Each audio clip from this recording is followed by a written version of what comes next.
Setiap manusia diciptakan berbeda dan tak ada satupun yang identik satu sama lainnya. Perbedaan itu adalah perbedaan fisik, sifat, dan karakter, hingga perbedaan suku dan bangsa. Namun, perbedaan itu layaknya dilihat sebagai sebuah anugerah yang dapat memperindah hidup kita. Dengan berbeda, kita tahu adanya persamaan, dan dengan berbeda, kita akan terus berkembang dan tidak hanya diam dalam satu tempat saja. Allah Subhanahu wa Ta'ala menciptakan manusia dengan segala kekurangan dan kelebihan. Dengan ketidaksempurnaannya itu, manusia wajar melakukan alfa dan kesalahan. Dan Allah tidak mungkin membebani seseorang di luar kadar dan batas kemampuan orang itu.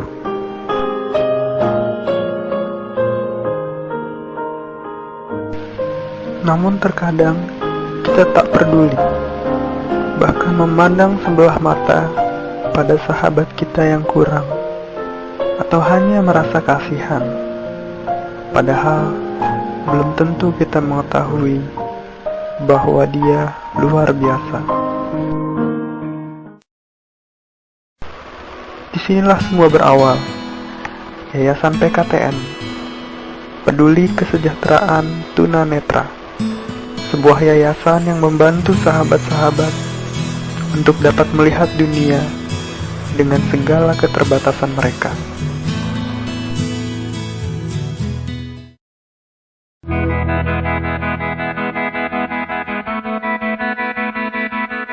Dilatar belakangi satu, kami menginginkan teman-teman penyandang cacat tunanetra itu tidak mengalami kesulitan di dalam menempuh pendidikan.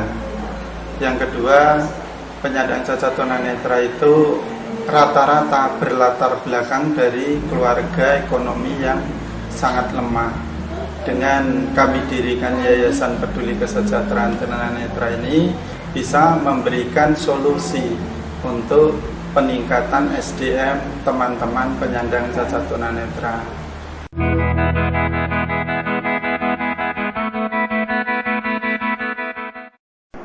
Yayasan Peduli Kesejahteraan Tunanetra memiliki kelas orientasi mobilitas.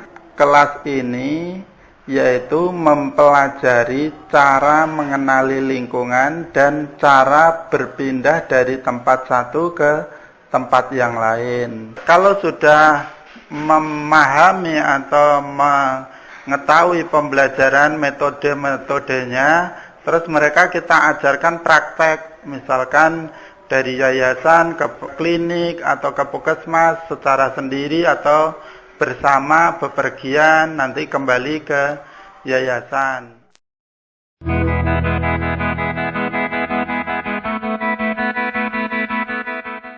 Kelas yang kedua namanya kelas baca tulis braille. Jadi setelah mereka mengikuti dasar-dasar di dalam ketunanetraan, mereka kita ajarkan membaca dan menulis huruf braille. Mereka kita kenalkan huruf-huruf braille mulai dari ABC ataupun huruf angka 1, 2 dan selanjutnya. Jadi nanti riglet alat cetak braille-nya ini dikasih kertas, terus ditusuk pakai pen, misalkan huruf A, huruf yang lain atau tanda, lah nanti ditusuk di dalam kotak riglet ini, nanti diambil, terus muncullah huruf timbul yaitu huruf braille.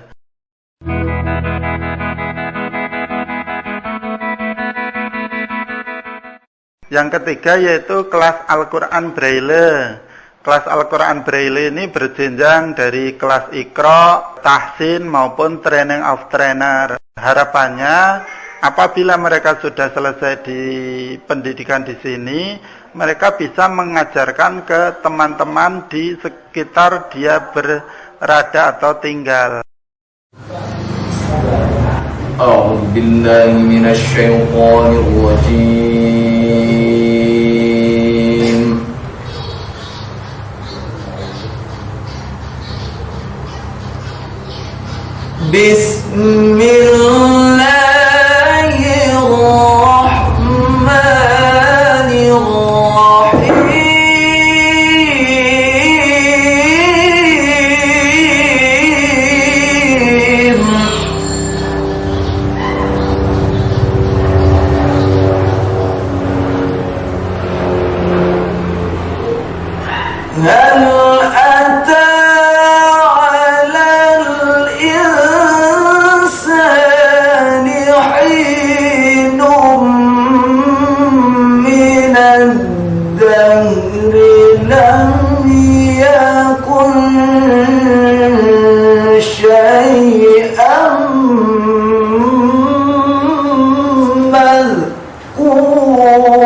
Yang keempat namanya kelas komputer bicara atau kursus komputer bicara.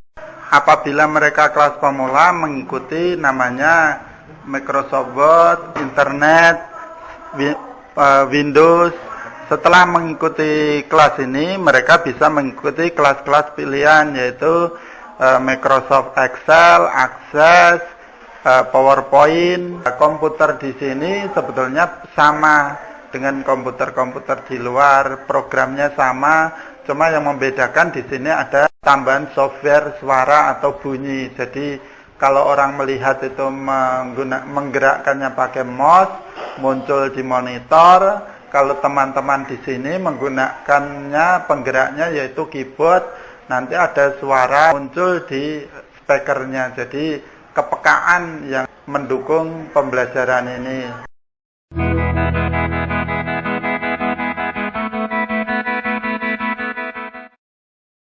Yang berikutnya yaitu kelas kelima, itu namanya kelas keterampilan massage. Kelas keterampilan massage ini ada beberapa tahapan atau jenjang yang mereka bisa ikuti kegiatannya, yaitu kelas spot massage, segmen massas, terapi zona, dan shiatsu. Harapannya dengan ilmu keterampilan massas ini mereka bisa hidup mandiri dan bisa menghidupi keluarganya.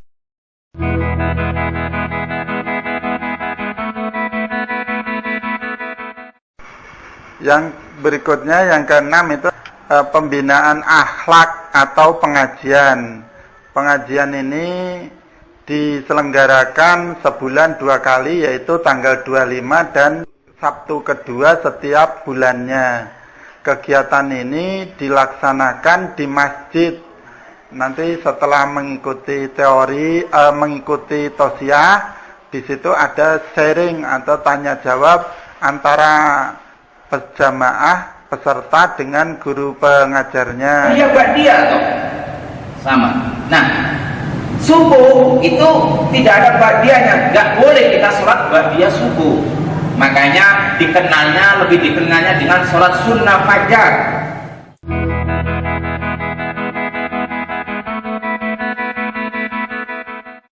Kesan-kesan saya terhadap Yayasan PKTN ini adalah Yayasan PKTN ini adalah salah satu yayasan yang bercita-cita mulia dan mempunyai semangat yang besar.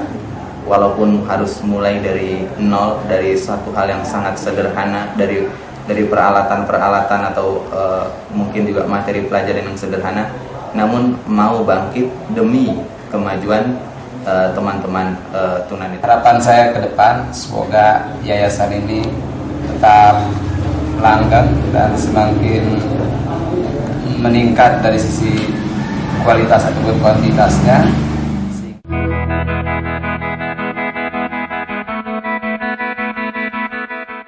Harapan saya ke depan itu bisa masyarakat yang membutuhkan itu tidak terlalu jauh sekolahnya, itu khususnya yaitu tunanetra, sehingga orang-orang tunanetra itu sebetulnya punya kelebihan.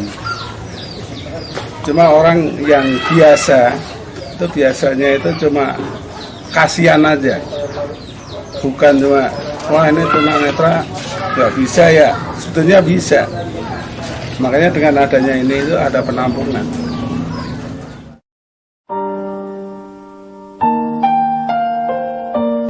Mata dan penglihatan adalah indera penting bagi kehidupan. Lalu bagaimana jika sumber penglihatan itu tidak dimiliki oleh seseorang?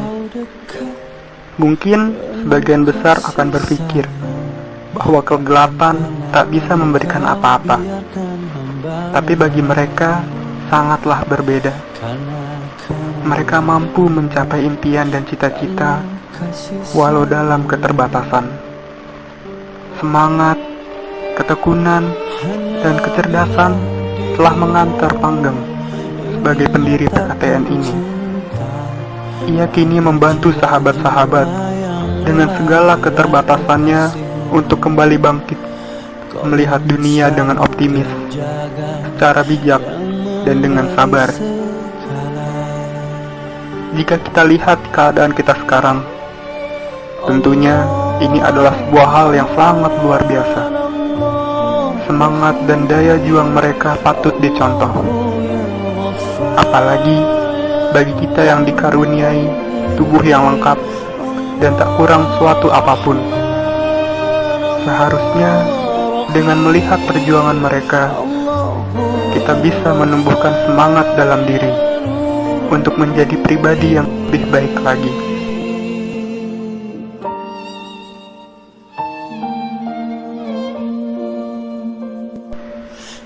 Lihatlah dengan mata dan hati. Walau kegelapan menyelimuti, tetap akan ada cahaya yang menyinari selama kita menjaga hati ini. Kau yang selalu terjaga, yang memberi segala. Allah